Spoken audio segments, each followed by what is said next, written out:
Thank you very much, Cathaoirleach. Last Cathaoirleach, can I welcome at the outset Minister Brophy, and thank you for the great work you're doing here and the humane approach you bring to it and wisdom. So thank you for that.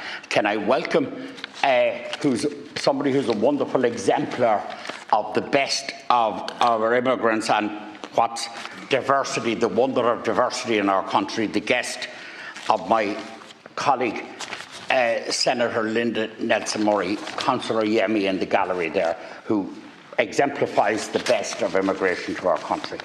Can I say that at the outset as well that I want to utterly condemn the racial attacks recently, particularly notably against members of the Indian community, but no matter who they're against, we want to unequivocally condemn them. Can I also get it said, and it merits saying again, that since the end of the 18th century right through the 19th century, accelerated by the famine, Irish people have sought international protection all over the world and received it. And I think we should be aware of that as we approach this question.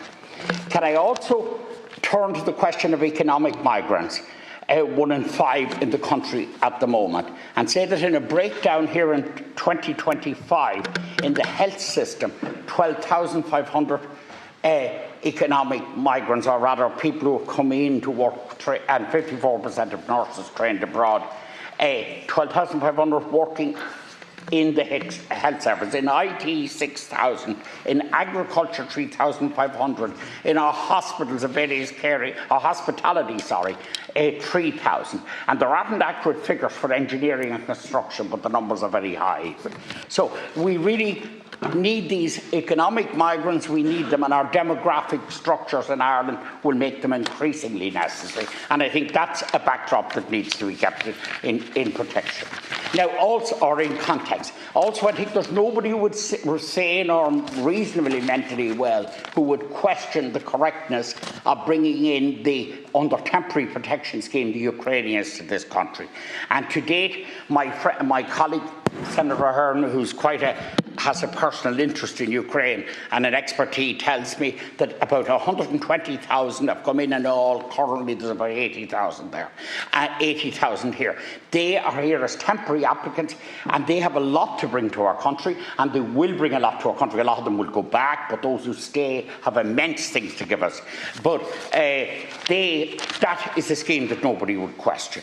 So to turn to the question of international protection applicants, they're very small in number, and there's a lot of misnomers here.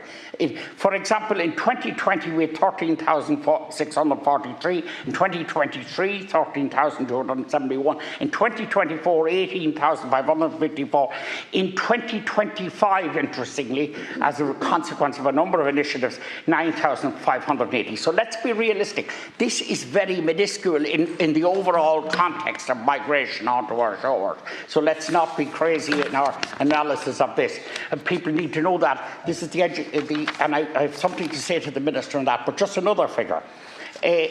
Deportation orders have gone right from 857, and I have something to say to the Minister on that, but just another figure. Deportation orders have gone right from 857 to 24,000 to 33. So I would like the Minister to consider a better education campaign in our media. I'd ask you to look at your budget for this, to let the people know the difference.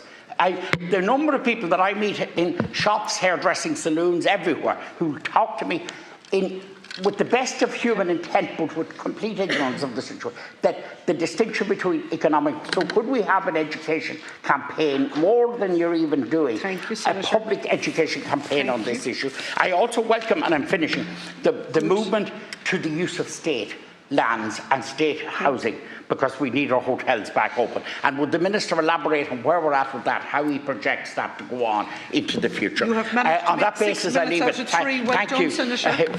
Well done, but Senator. It is a debate that we could go on with for a while. Well done, Senator.